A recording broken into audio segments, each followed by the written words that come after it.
Today I'm delighted to speak to Raina from the London Business School. Raina, you've been looking at charismatic leaders. Do men and women differ in respect to charismatic leadership? Well, we really take the perspective that men and women don't differ so much in their leadership style, but more that they're perceived to differ in their leadership style. So we're really interested in looking at the circumstances under which men versus women are perceived to be charismatic leaders, almost regardless of how they're actually acting as leaders. What have you found?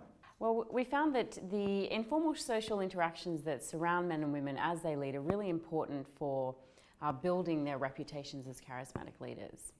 So we looked at particularly at the structure of the advice network surrounding men and women. So within their team, who goes to whom for advice on work-related matters. And we found that when the team advice network is very dense, so there's lots of interconnections, lots of informal giving and receiving of advice, that's when women are really perceived to be charismatic leaders. On the other side of that, when the team advice network is perceived to be a kind of star network, so there's one star and everybody revolves around that person, that's when men are seen to be charismatic leaders. But what if that star is a woman? We actually control for that in our analysis, and it doesn't seem to matter who the star is. And what's interesting is that the leader themselves doesn't have to be the star. What really matters is that there is a star in the network.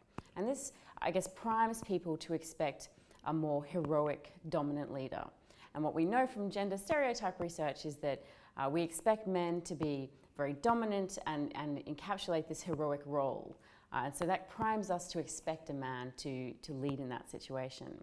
Whereas in the more dense, cohesive networks, this is a more communal, cohesive feel.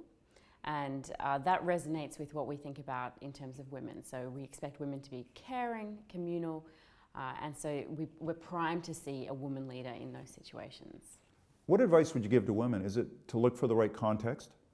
Yes, I think it is looking for the right context and almost trying to build the right context. So I wouldn't encourage people to build a star network necessarily. I think that probably would undermine team functioning. But certainly for women, encouraging these informal relationships and building a sense of community and cohesion, I think that's really important for women leaders.